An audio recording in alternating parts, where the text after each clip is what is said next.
Bienvenidos a nuestro primer programa. Nos emociona esta oportunidad de hablar personalmente con nuestra audiencia en el estudio, una audiencia tan internacional, y con los líderes de iglesias de todo el mundo. Hace unos días uno de nuestros amigos de Estonia me hizo una pregunta y creo que con eso deberíamos empezar. Dijo, ¿por qué estás haciendo drive-in? Me pareció muy buena pregunta y mientras hablábamos, al darle vueltas en mi mente, vi que parte de su pregunta era... en forma positiva, ¿qué puedes ofrecer en lo que respecta a cómo realizar el ministerio y específicamente cómo servir mediante el vehículo de la iglesia local? Me gustaría contestar esa pregunta para empezar esta serie juntos.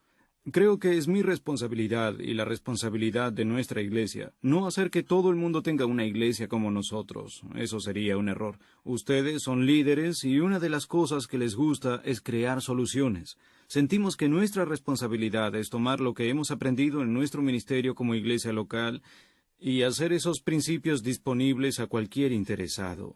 Creemos que ustedes, y ustedes lo creen, lo tomarán en su cultura y contextualizarán estas lecciones en la cultura de su iglesia local. También me gusta pensar que como líder tengo la responsabilidad de tomar lo que está en mi copa y vaciarlo en su copa. No siento que pueda llenar su copa, pero es mi responsabilidad, es simplemente vaciar la mía. Y ustedes en su iglesia tienen la misma responsabilidad.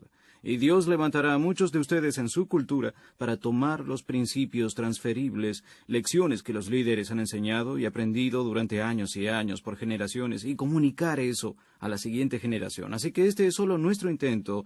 El reto es cómo hacerlo en la cultura de su iglesia. Bien.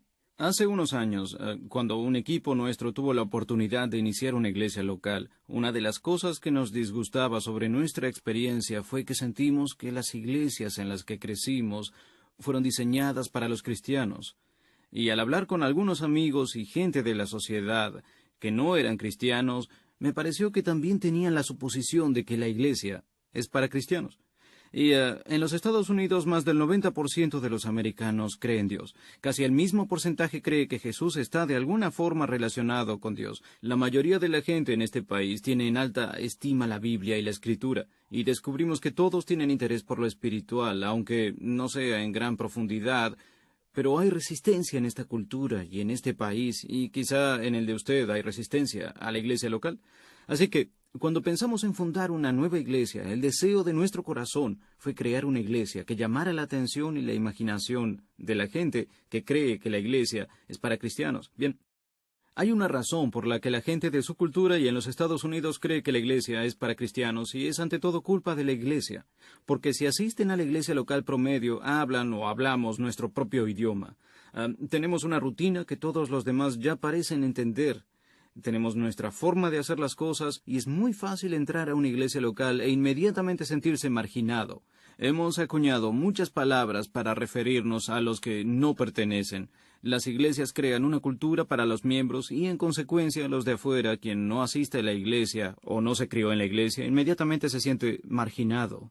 Y el hecho de que la iglesia gravite hacia un enfoque dirigido a los de dentro está basado en dos razones. Los de dentro dan dinero y los de dentro se quejan más. Y la gente que da el dinero y hace más ruido y tiene más quejas obtiene la atención. La gente de dentro de la iglesia tiene acceso a los oídos y la atención de los líderes. Así que la inercia gravitacional en toda cultura y en todo país, la inercia gravitacional siempre girará en torno a una iglesia enfocada a los miembros. Simplemente así es. Y es en realidad nuestra culpa. La visión que la cultura tiene de la iglesia es culpa nuestra, no es su culpa. Cuando empezamos a pensar en una nueva iglesia, en una ciudad como Atlanta, donde había muchas iglesias, no queríamos crear una iglesia enfocada a los miembros, queríamos crear una iglesia enfocada a los de afuera. Así, empezamos a hablarlo y a considerarlo, y es sorprendente que hubo resistencia. Y adivinen de parte de quién. No, exacto, los de dentro. No fue gente de fuera la que llamó y dijo, ¿saben qué? No nos gusta su iglesia, a la que nunca hemos ido, pero no nos gusta lo que hacen. Fueron siempre los de dentro quienes decían, ¿y qué sí? ¿Y qué sí? ¿Y qué sí? ¿Y qué pasa así? Había preocupación y de inmediato hubo resistencia contra la creación de una iglesia enfocada a la gente de fuera de la iglesia. Creamos una visión, hablaremos de ella cada vez que nos reunamos. Nuestra visión era muy simple, crear una iglesia a la que la gente de afuera le encantara asistir. Queríamos crear una iglesia a donde a la gente de fuera le encantara asistir, que cuando una persona de fuera, alguien que no es cristiano, alguien con verdaderas inquietudes en cosas espirituales, pero separados de la iglesia, queríamos una iglesia a donde la gente llegara y que dijera, ¿sabes qué? No creo todo eso aún. Ni estoy seguro de entenderlo todo, pero disfruté estar con ese grupo de gente, porque creemos, y quizá ustedes también, que lo más cerca que una persona estará de la presencia de Jesucristo es al estar en la presencia de su cuerpo y de miembros de su cuerpo, que cuando una persona no creyente está con nosotros es lo más cerca que estará de la presencia de Dios en términos de tangibilidad. Somos sus ojos, sus oídos, sus manos y sus pies. Por eso nos pareció, ustedes lo creen así, que una iglesia que refleje el significado que Jesús originalmente quería que reflejara sería una iglesia donde la gente sienta la presencia de Dios. Crear una iglesia donde a la gente de fuera le encantara asistir. Bien, hablaremos en las próximas semanas de cómo podemos hacer eso, pero antes de empezar con algunos cómo, veamos un pasaje de la Escritura que creo que nos prepara para esta discusión, para todas estas sesiones. Y si tienen su Biblia aquí, o si están viéndonos por Internet, o mirando algún presentador, abra su Biblia en el libro de Hechos, capítulo 15, y lo interesante es, ¿se sentirá usted mejor con su iglesia o denominación que justo al principio de la iglesia hubo inmediatamente la misma tensión entre los de dentro y los de fuera? La iglesia tenía unas semanas de edad y de pronto ya estaba teniendo en sus principios un enfoque hacia adentro. Justo desde el principio, los de dentro se impusieron y en consecuencia los de fuera, la gente fuera de la fe, se sentían marginados. Bien, tal vez ya lo saben, pero los primeros cristianos eran judíos.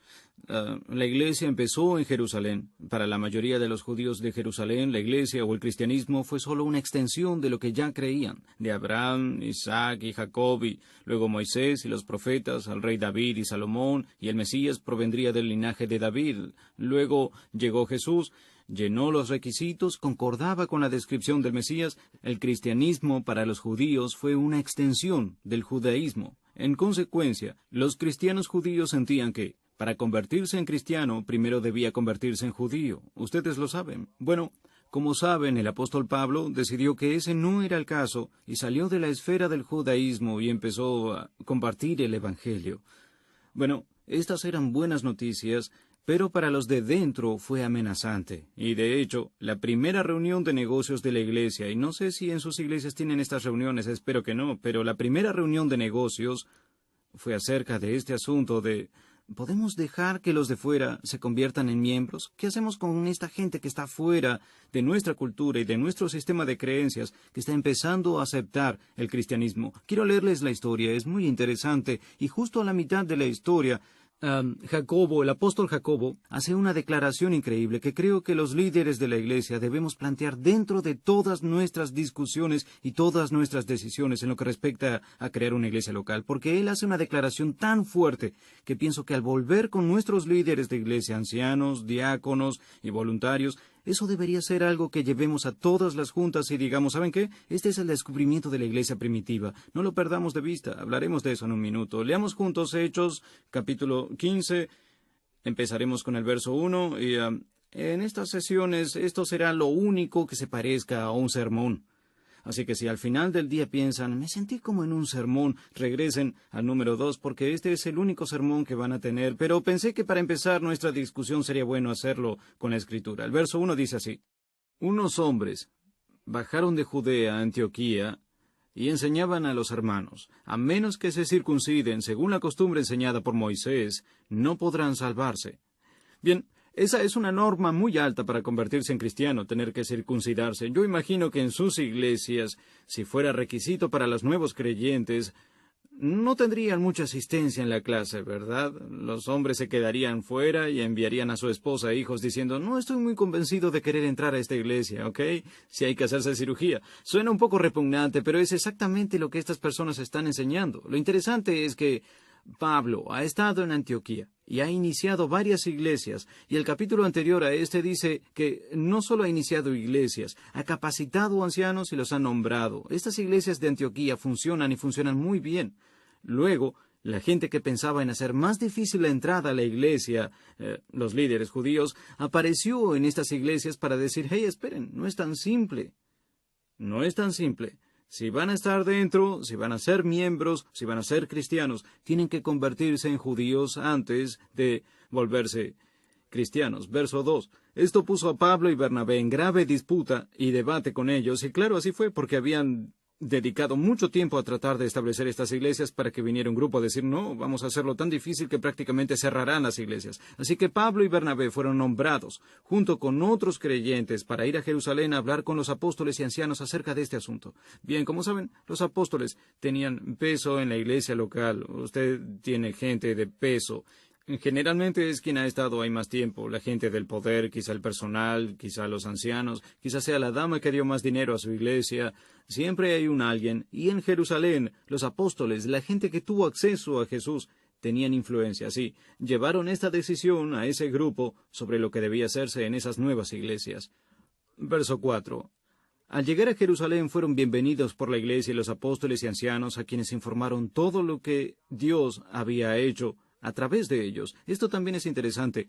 Cuando Pablo creó una iglesia enfocada en los de fuera, Dios estaba muy activo en esa iglesia. Todo lo que había que hacer era asistir a esa iglesia y podía verse que Dios estaba actuando en esa iglesia local, haciendo cosas en esa congregación local. Una de las cosas que queríamos desesperadamente cuando creamos North Point, y estoy seguro que sienten igual, queríamos crear ambientes que cuando la gente entrara fuera obvia la actuación de Dios, no simplemente hacer la rutina de pararnos, sentarnos, cantar canciones, soportar el mensaje con la esperanza de que Dios esté contento porque aguantábamos todo el sermón y queríamos ambientes donde celebramos el que Dios quería hacer algo en nuestras vidas. Y Pablo apareció y dijo, ¿saben qué? Si visitan estas iglesias más accesibles para los de fuera, se sorprenderán de lo que Dios está haciendo.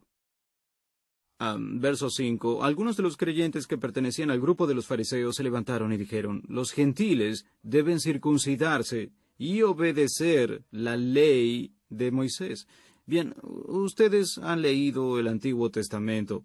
Imaginen si tuvieran que regirse por todas esas leyes que regían para convertirse en cristianos. Esta gente quería eso. Entonces, los de dentro, los judíos, conocían la ley, se regían por la ley de Moisés, sabían cómo vestir, qué comer, a dónde ir, con quién ir, el día que podían ir, lo tenían todo arreglado y dijeron, para que ustedes puedan volverse parte de nosotros, tienen que regirse por toda la ley de Moisés. Para quien no había crecido en un hogar judío, era prácticamente imposible. Así que hubo un conflicto entre los de dentro y los de fuera. Verso 7. Después de mucho discutir, Pedro se levantó y les habló. Hermanos, saben que hace algún tiempo Dios me escogió entre ustedes, para que los gentiles oyeran de mis labios el mensaje del Evangelio y creyeran. Verso 8. Dios ve el corazón. Dios, quien ve el corazón, les mostró su aceptación al darles el Espíritu Santo, igual que lo hizo con nosotros. Verso 9. Él, o sea, Dios, no hizo distinciones entre ellos y nosotros, pues purificó sus corazones por la fe. Y Pedro dice, miren, Dios no hace distinciones. ¿Por qué hacemos distinciones? ¿Por qué dificultamos tanto a la gente por quien Dios murió, el hacerse parte de su cuerpo? Esta tensión entre los de dentro y los de fuera no es de Dios y en realidad va a destruir la iglesia en las primeras semanas o meses de su existencia. Verso 10. ¿Por qué, pues, quieren tentar a Dios, imponiendo sobre el cuello de los discípulos, o sea, los nuevos creyentes, un yugo que ni nosotros ni nuestros padres pudimos sobrellevar? Bien, en este punto se aplica a nosotros. Pedro prácticamente llama a todos esos líderes judíos hipócritas. Les dice, ustedes esperan que toda esta gente se adhiera a todas esas leyes. ¿Cómo les ha ido a ustedes en el cumplimiento de esas leyes? ¿No es cierto que Dios estableció un sistema de sacrificios para obtención del perdón, aunque sabía que ustedes no podrían cumplir estas leyes? Y quizás dijo algunos nombres. Dijo, ya saben, Jaime, ¿cómo te va a ti? ¿Qué también cumples? No nada más los 10, sino los 600 mandamientos. Bueno, no muy bien. Quizás los llamó y dijo, miren, ni nosotros lo hemos hecho, no hemos sido constantes. ¿Por qué queremos sobrecargar a esta gente que ni siquiera creció en hogares donde le enseñaron estas cosas desde la niñez? ¿Por qué querríamos frustrarlos con la ley? Verso 11. No. Creemos que por la gracia de nuestro Señor Jesús somos salvos, igual que ellos. En otras palabras, el Evangelio es para todos, y el Evangelio es simple, y el Evangelio gira en torno a la simple verdad de que Jesús es el Cristo, el Hijo del Dios viviente, es el pilar de la iglesia local. Él es el punto de partida, no es la ley del Antiguo Testamento. El punto de partida no son las costumbres y tradiciones, el punto de partida es Jesús. Y después Pablo toma la palabra. Bien, cuando terminó, se sentó, y los apóstoles, los de peso, se quedan callados, porque Pablo no era un apóstol, era como alguien de fuera. Él no anduvo haciendo ministerio con Jesús. Y Jacobo se levantó y dio un discurso paralelo al de Pedro. Y a mitad de su mensaje, hizo una declaración que yo creo, repito, deberíamos integrar en todo lo que hagamos como iglesia local. Y cuando encontremos resistencia de la gente que ha sido cristiana de mucho tiempo, la gente de dentro, este puede ser el verso que debamos mostrarles, porque este siempre será un problema en la iglesia local, porque la inercia gravitacional, el flujo natural, siempre será enfocarse a los de dentro. Salten hasta abajo al verso 19. Jacobo aparece y hace esta declaración en su discurso. Yo considero, por tanto, que debemos dejar de ponerles trabas a los gentiles que se conviertan a Dios. Dice, este es mi resumen de toda la reunión. Debemos dejar de ponerles trabas a los gentiles que se conviertan a Dios. Yo creo que me encanta el hecho de iniciar esta discusión con esta idea. Nuestra meta y nuestra misión es asegurarnos de no poner trabas a los de fuera que se conviertan a Dios. En los servicios de nuestra iglesia, los edificios de nuestra iglesia, la decoración, lo que hacemos con los niños, lo que hacemos en general, cuidémonos de no estar poniendo trabas a la gente que se convierta a Dios.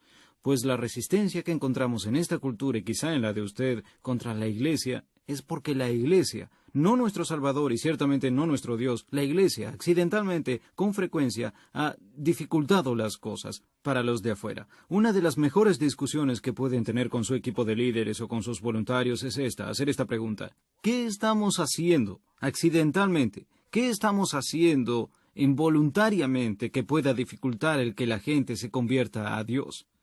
En la tercera sesión les contaré una historia acerca de una iglesia que mi esposa y yo visitamos que es un buen ejemplo de esto, pero ya la veremos en un par de sesiones. Bien, aquí déjenme terminar el pasaje, vayan al verso 20. Más bien, y así es como Jacobo concluye, más bien debemos escribirles a estos gentiles conversos que se abstengan de lo contaminado por los ídolos, de la inmoralidad sexual y de la carne de animales estrangulados y de sangre. Esto es muy significativo. Jacobo dice, en lugar de 600 leyes, vamos a rebajarlas a 3. Y 2 de las 3 son solo para que los gentiles no ofendan a los judíos. Cambiaron papeles. En lugar de que los judíos no ofendan a los gentiles, vamos a pedirles a estos nuevos cristianos que tengan cuidado de no ofender a los de dentro. Le da la vuelta y dice, vamos a resumirlo, lo leeré de nuevo. Que se abstengan de lo contaminado por los ídolos. Y para un gentil, eso no tenía mucha importancia, de la inmoralidad sexual, lo que exigía un gran cambio en su estilo de vida, pero no quería ceder a eso, y de la carne de animales estrangulados y de sangre. Verso 21. Pues, Moisés siempre ha tenido quien lo predique en todas las ciudades y quien lo lea en las sinagogas todos los sábados. Verso 30. Una vez despedidos, ellos bajaron a Antioquía, donde reunieron a la congregación y entregaron la carta. La gente la leyó, se refiere a los gentiles, nuevos creyentes. La gente la leyó y se alegró por su mensaje alentador. El mensaje alentador era simplemente que todo mundo debe ser incluido, que la iglesia es para todos, no es solo para los de la iglesia. De hecho, el punto de la iglesia local era abrir las puertas del reino del cielo y abrir las puertas del reino de Dios para que todos pudieran ser expuestos a este increíble mensaje. Así que como líderes de iglesias y como plantadores de iglesias, nuestra responsabilidad y parte de nuestro cargo o nuestra misión es asegurarnos de no estar accidentalmente cediendo a la inercia gravitacional, cediendo al flujo natural de la iglesia local, de crear ambientes donde la gente de fuera, la gente que no tiene un historial religioso, que no tiene un historial cristiano, se sienta que no es parte de lo que hacemos. Bien, lo interesante es, y muchos de ustedes conocen de historia, después del libro de Hechos, cuando uno empieza a estudiar la historia de la iglesia, aunque tuvieron esa reunión y que Jacobo causó un impacto y todos celebraron ahí con mucha alegría, Casi inmediatamente, la iglesia nuevamente empezó a volverse hacia adentro y excluir a los de fuera. Cientos de años pasan y seguramente han estudiado lo que pasó en las cruzadas, cuando la iglesia inició una guerra con el fin de apropiarse de bienes en lugar de ir en la misión de salvar gente. La gente fue ejecutada en el nombre de nuestro Salvador y leemos de períodos de la historia de la iglesia y pensamos, ¿cómo pueden hacerse esas cosas en el nombre de Jesús? ¿Cómo pueden pasar esas atrocidades bajo la bandera de nuestro Salvador? Y es muy simple, porque la inercia natural de toda iglesia local, de toda denominación y de todo líder de la iglesia es volverse hacia adentro y enfocarse a la gente que conocemos, con quienes estamos a gusto, y con el tiempo a los de afuera les vemos como amenaza, como enemigos, y nos convencemos que no solo son nuestros enemigos, sino enemigos de Dios. Especialmente al ver la historia de la Iglesia en toda Europa, las cosas sorprendentes que pasaron en el nombre de Jesús son simplemente muy difíciles de entender. Pero eso mismo que pasaba en esa cultura nos puede pasar a nosotros y puede manifestarse en formas tal vez no tan extremas, pero muy similar. Si en Estados Unidos de América la mayoría de la gente se rehúsa a dar su atención o a considerar la idea de entrar a una iglesia local, es porque hemos creado una cultura de exclusión, y Dios no lo tenía en mente al establecer la iglesia.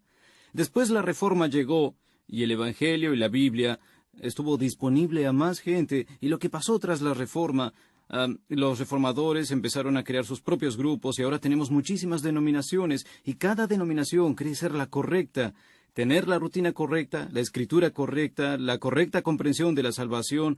Y repito, tenemos estos clubs y la mayoría de la gente en el mundo se siente incómoda. Visitan 5 iglesias diferentes, todas hacen algo diferente y no se integran a ninguna.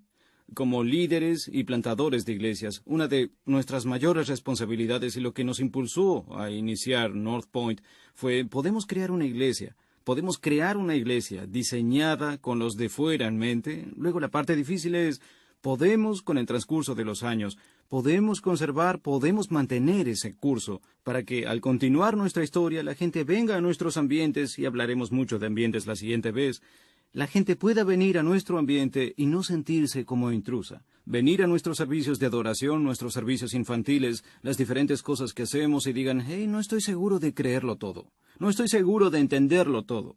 Pero me sentí bienvenido. Sí lo disfruté. No sabía que la Biblia era tan práctica. No conocía cristianos tan amables. No me hicieron sentir incómodo. Sentí su calidez. Sentí una conexión con ellos. De hecho, algo en mí me motiva a ser como ellos. Algo en mí desea un matrimonio como el de ellos, que mis hijos adoptaran algunos de esos valores. Esa es nuestra meta como líderes de iglesia y como plantadores de iglesias, pero eso no es fácil. Y después de un buen mes, al mes siguiente empezarán a sentir la inercia. Una de las cosas que hacemos en nuestras iglesias es evaluar nuestros servicios. Cada semana el equipo que conduce el servicio se sienta la siguiente semana y vemos todo lo que hacemos, nos preguntamos cómo funcionó eso, qué tal las transiciones, y evaluamos todo con lupa. Y es sorprendente que cada mes, sentados en esas evaluaciones, tan comprometidos como estamos con la creación de iglesias y servicios de adoración donde la gente se sienta bienvenida, cada mes estoy en la evaluación y me doy cuenta, ¿saben qué? Le predicamos al coro.